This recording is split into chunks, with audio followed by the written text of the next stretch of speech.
Aprobado proyecto de ley que reglamenta el trabajo en casa. Se protegerán las condiciones laborales, se brindará auxilio de conectividad y se garantizará la desconexión laboral. Ni una palmada. Plenaria del Senado prohíbe el castigo físico a niños en el país. El amor, la disciplina y pedagogía es el camino. Por primera vez en el marco del Mes de la Mujer, senadoras presiden la plenaria y aprueban proyectos por el respeto, la no violencia, la equidad y el apoyo a los emprendimientos de las mujeres. Ojo a los abusos en los planes de telefonía móvil. Senadores plantean mano dura a los operadores en defensa de los usuarios. En las regiones, extreman medidas y protocolos en el Caribe para prevenir un aumento en la curva de contagios por COVID-19. Cuidado con las lluvias. Congresistas alertan a poblaciones ribereñas e invitan al gobierno a continuar aunando fuerzas en apoyo de los campesinos. 160 estudiantes de 17 departamentos estuvieron por 3 días realizando actividades como congresistas. En sesiones simuladas votaron proyectos de ley, pedagogía y entendimiento del proceso legislativo con la dupla jóvenes y congresistas.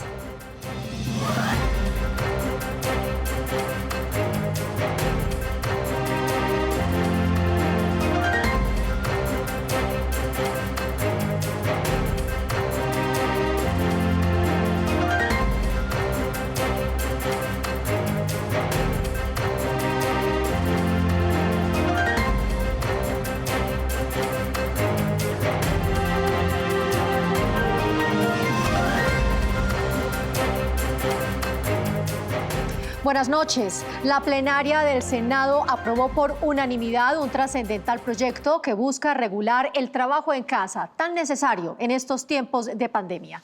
La iniciativa de autoría del Partido Cambio Radical protege el empleo, la salud de los trabajadores, el entorno físico de trabajo, brinda un auxilio de conectividad y garantiza la desconexión laboral, regulando las relaciones entre empleados y empleadores.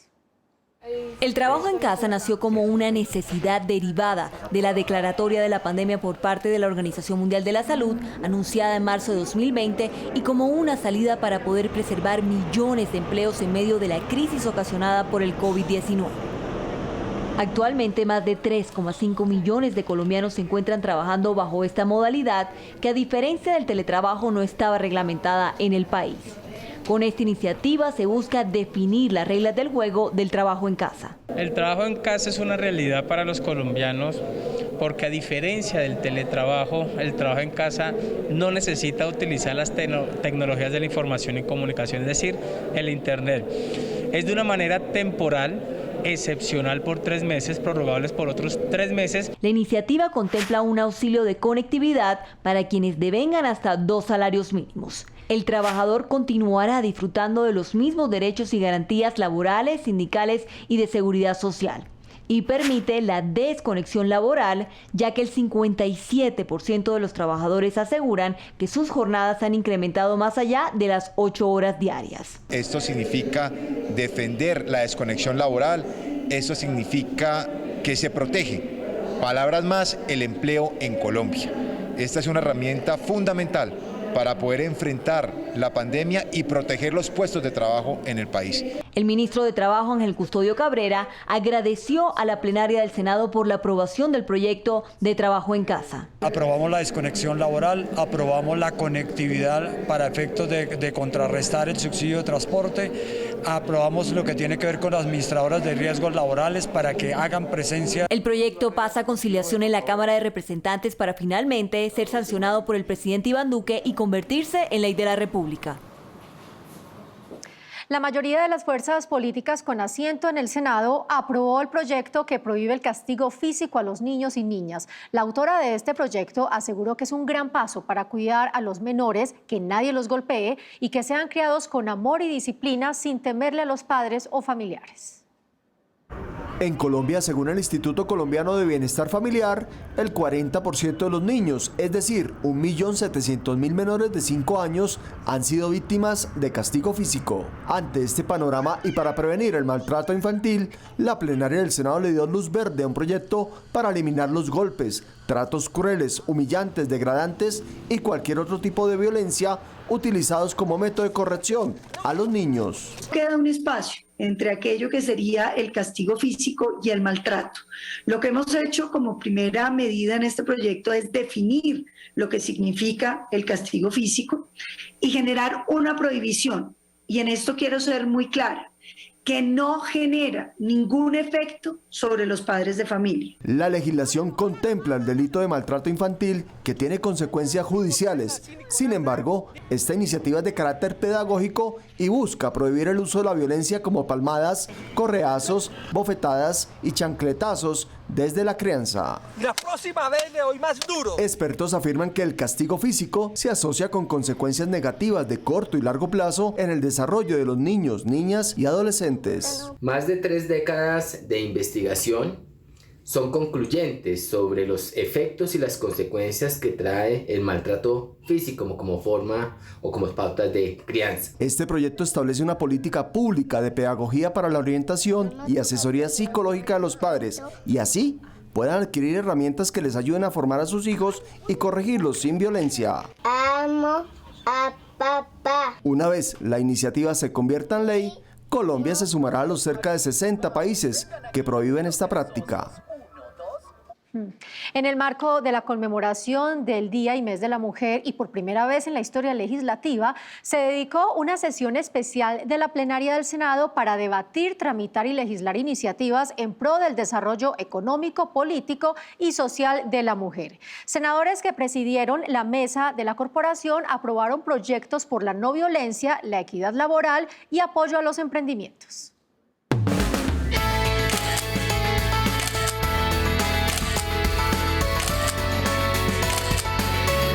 El 24 de marzo de 2021 quedará en la historia como el Día M, fecha en la que por primera vez el Congreso de la República dedicó un día entero exclusivamente para legislar en iniciativas a favor de la mujer. Quiero informarle a la honorable plenaria del Senado que la mesa directiva del Senado ha decidido que la sesión plenaria del día de hoy aborde los proyectos de ley para segundo debate relativos a la mujer colombiana, en conmemoración al 8 de marzo como el Día Internacional de la Mujer. Hoy en la plenaria del Senado está presidida por una mujer y nosotros naturalmente tenemos que hacer un reconocimiento al esfuerzo de la mujer colombiana en prepararse, en ser líder en todos los niveles. Creo que no puede existir una mayor honra que haber liderado todo el proceso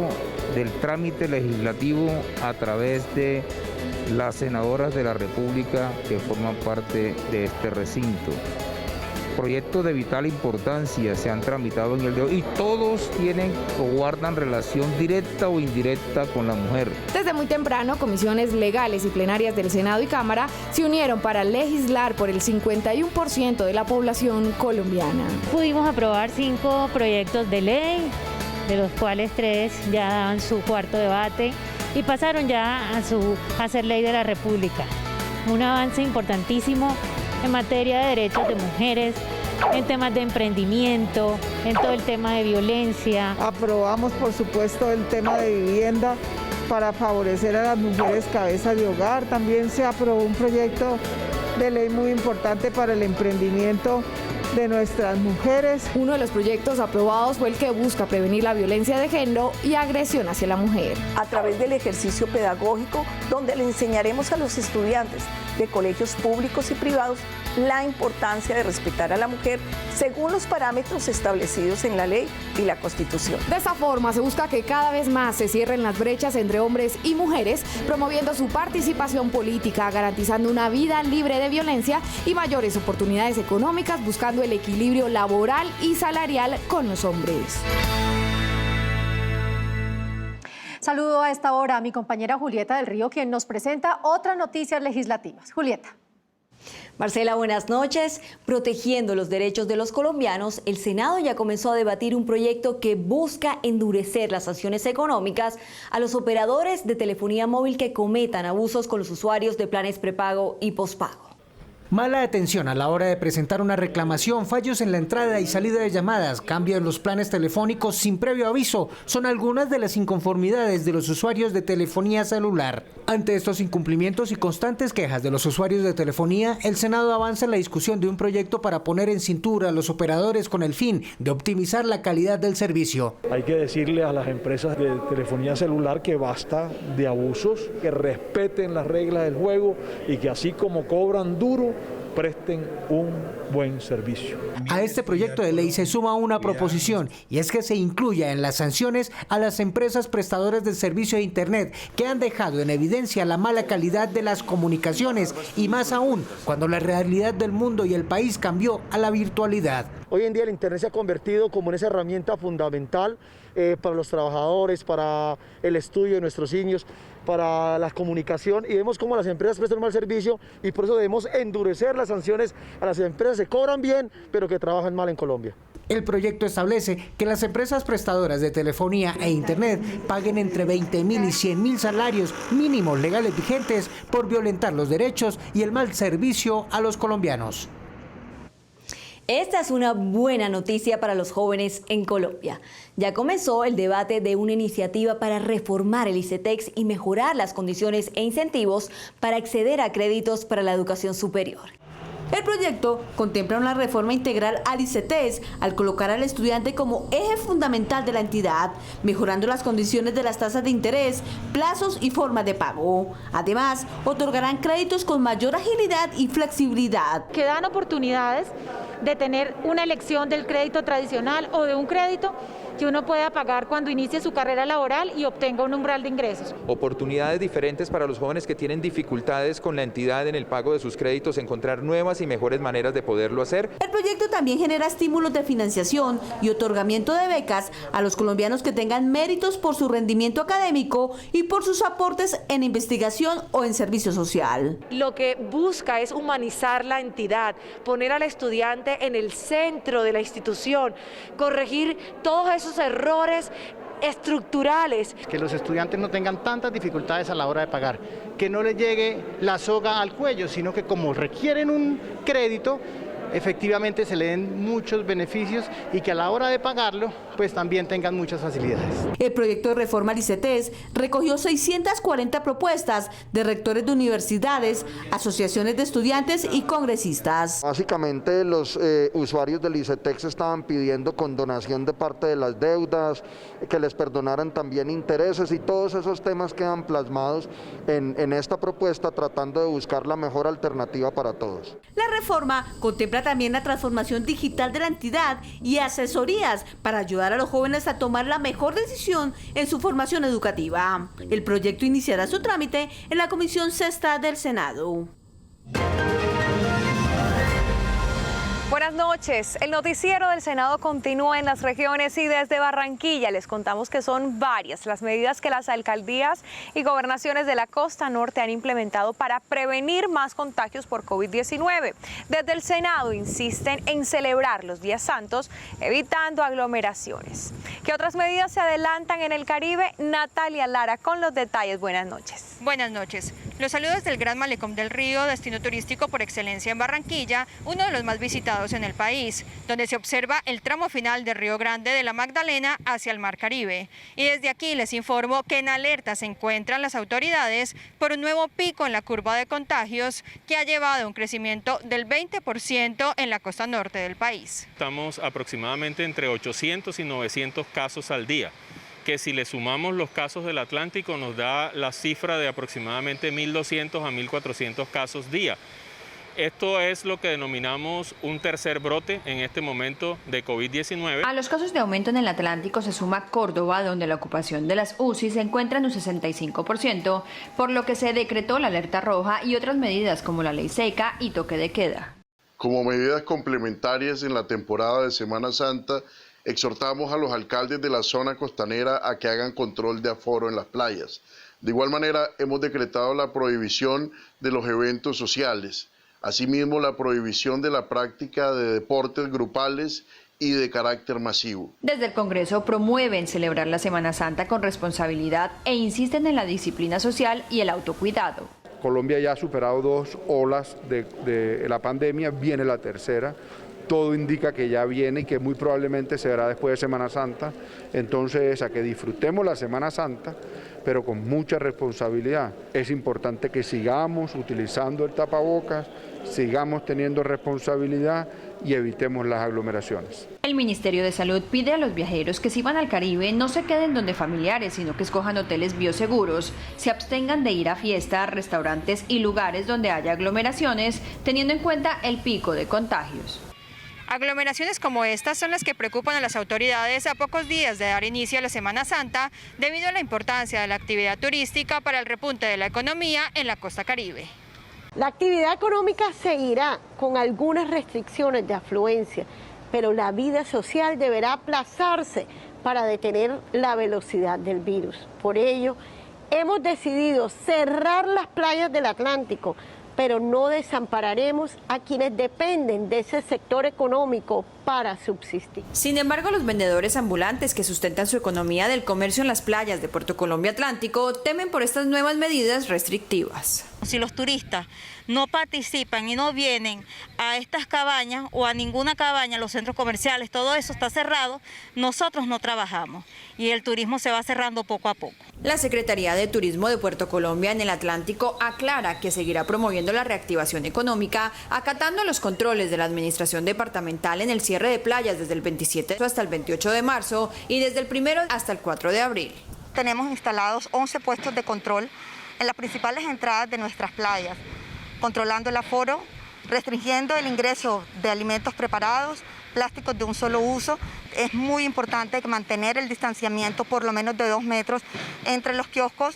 Diferentes organismos de control como la Policía Nacional y la Dirección General Marítima DIMAR acompañarán a los viajeros para evitar incidentes y desacatos. Se viene desarrollando un trabajo conjunto con las autoridades locales, la Armada Nacional, Guardacostas, el Centro de Investigaciones, con el fin de tener todo un complemento de actividades que se puedan desarrollar de una forma segura. Acatar y acudir a las autoridades, a todas las recomendaciones que se hagan dentro de los horarios establecidos. Desde el Congreso invitan a los turistas que llegan a los 7 departamentos Caribe a cumplir las medidas con disciplina para evitar una tercera ola de la pandemia. Por eso invito a todos los colombianos que tengan planeado viajar a la playa u otros destinos turísticos durante los próximos días, intensificar las medidas y acatar las normas establecidas por las autoridades locales. El toque de queda, los aforos limitados en playas, el pico y cédula, la ley seca, serán las constantes en los días de Semana Santa. Senadores insisten en el autocuidado, el uso de tapabocas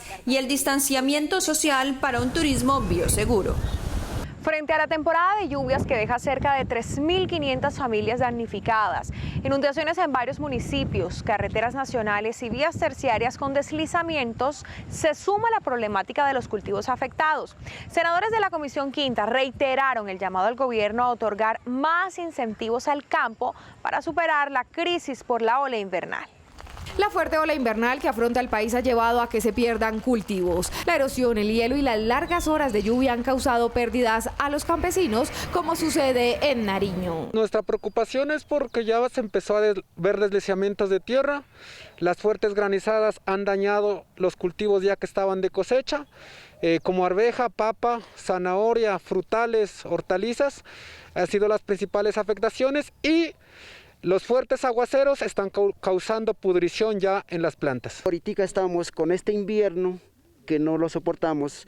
Ya viene aproximadamente como 15 días que no se ha podido trabajar. Se trabaja solo hasta, póngale, un mediodía. Por esto solicitan ayudas y alivios financieros para sobrellevar los daños causados por las intensas lluvias. Le pedimos al señor presidente que haya un subsidio, que sea para los cultivos como alberja, frijol, hortalizas, papa. Senadores de la Comisión Quinta exhortaron a proteger el sector encargado de la seguridad alimentaria nacional. Los paperos y agricultores de tierra fría en general, además de la temática grave de comercio exterior, de la competencia desleal, pues hoy tienen afectaciones graves de la naturaleza, granizadas y heladas. Hoy podríamos decir que es un sector productivo vulnerable. Más a fondo tiene que emplearse el gobierno nacional los ministerios respectivos. Según el IDEAM, la temporada invernal se extenderá hasta junio, por lo que campesinos en Nariño, Boyacá, Santander y Cauca, entre otras regiones, esperan protección del Estado para volver a sembrar, recuperar sus cosechas y ayudar al propósito nacional de reactivar la economía.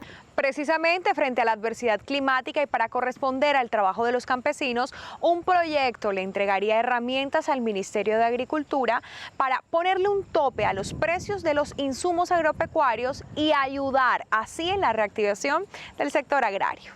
Por favor, señor ministro, queremos que estabilicen los precios en los insumos para que sea rentable para nosotros los agricultores. Y su clamor fue escuchado. Inició en el Senado el trámite de un proyecto de ley de iniciativa del Ministerio de Agricultura y acompañado por varios partidos políticos para regular y estabilizar los precios de los insumos agroquímicos y pecuarios, es decir, para frenar los abusos a la hora de venderle a pequeños agricultores como Alberto. En diciembre, una bolsa de urea que costaba 70.000 pesos, hoy valga 100.000 pesos. Y una de edad que valía 90.000 pesos, hoy valga 130.000 pesos. Y un galón de propanil que valía 56.000 pesos, hoy valga 70.000 pesos. Son 86.000 pesos de sobrecosto en esos tres productos. Desde el legislativo trabajan en normas para que el campo sea rentable y esta regulación redunde en beneficio de los ciudadanos, quienes son los consumidores finales. Y esto conlleva que afecte el bolsillo de nuestros campesinos. Con este proyecto de ley se va a regular y se va a permitir que no sigan con el abuso que se tienen los comerciantes con nuestros campesinos. Con esto se busca que el campo sea competitivo frente a otros mercados. Si lo que pretendemos y queremos es tener un sector agropecuario competitivo a nivel global, es necesario que se intervenga la revisión de los costos de los insumos. Y así poder ayudar a que la canasta familiar, pues hombre, baje de costo y que sea accesible a todos. Y que los abonos, pesticidas y demás, pues hombre, tengan un precio ya estable y que no esté en esa irregularidad que ha estado hasta el momento. El proyecto contempla sanciones para aquellos que incumplan o violen los topes de regulación y los cuales podrían ir hasta el cierre de los establecimientos que venden los agroquímicos.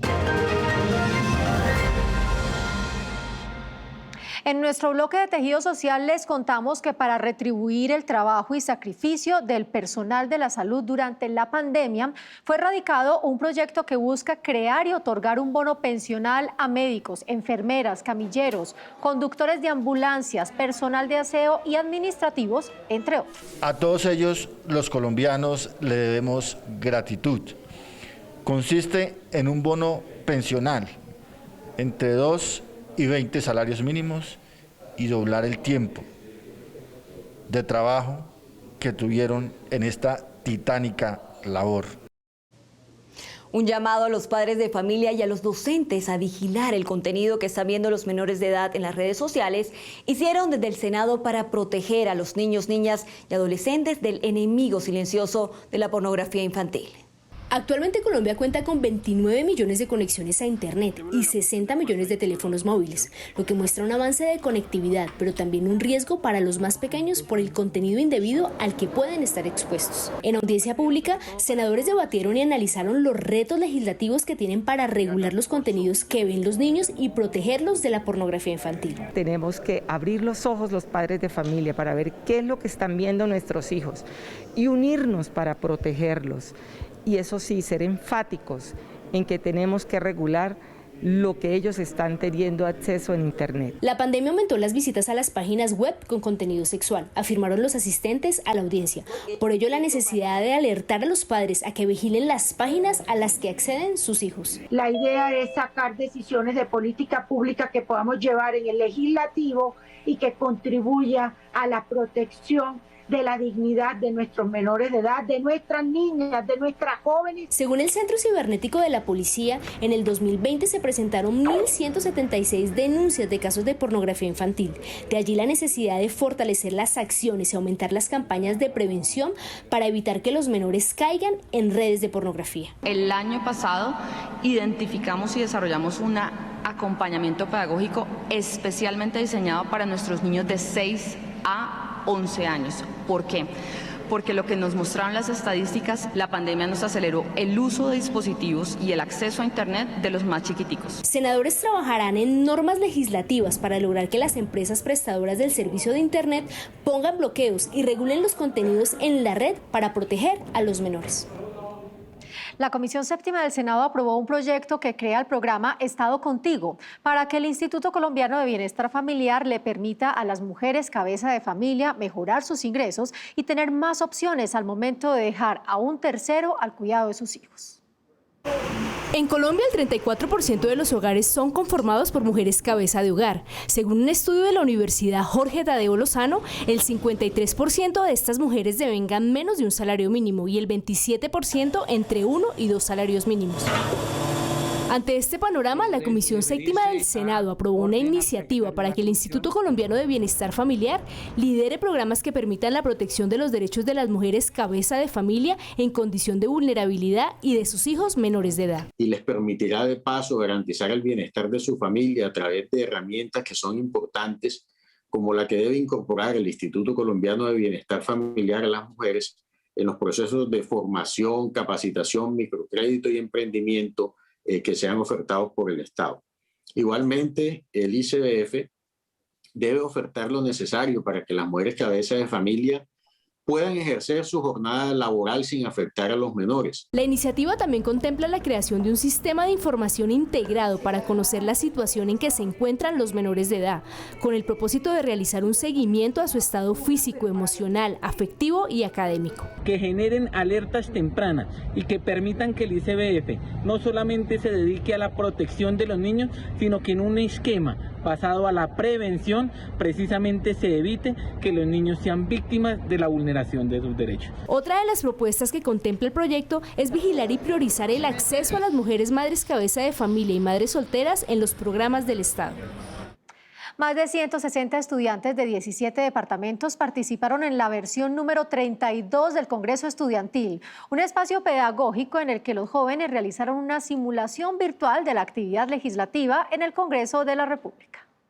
Damos entonces inicio a nuestra sesión. 160 jóvenes provenientes de 17 departamentos y 40 instituciones educativas vivieron la experiencia por 3 días de ser congresistas, luego de debatir de manera virtual proyectos de interés nacional en comisiones y plenaria. Los estudiantes se convirtieron en congresistas durante 3 días y tuvieron que debatir proyectos de ley actuales que se encuentran en este momento en curso en alguna de las 2 cámaras. Fue tan inspirador vivir en carne propia, ser parte de nuestro Congreso de la República, pues nos permite conocer las bases morales y sociales en las que se fundamenta toda propuesta expuesta en un debate nacional. Por acto seguido vamos a empezar con las ponencias a favor. Con estos espacios de aprendizaje se busca que los jóvenes conozcan las actividades que se desarrollan en el Congreso e instruirlos sobre democracia, liderazgo y participación en política. Con esta actividad los jóvenes se motivan a emprender procesos de liderazgo y participación que los vincularán progresivamente a la institucionalidad democrática del país y de los territorios. La actividad se realizó en consenso con la Unidad de Atención Ciudadana del Congreso de la República, la Fundación Domo Paz y la Fundación Hans Seidel. Se acerca la Semana Santa y el llamado de los senadores a la ciudadanía es a reforzar los protocolos de autocuidado, evitar aglomeraciones, acatar las medidas de las autoridades y a usar el tapabocas en todo momento para evitar un tercer pico de la pandemia. Disminuir la curva de contagio es compromiso de todos. Los esperamos en nuestra próxima emisión. Gracias por acompañarnos.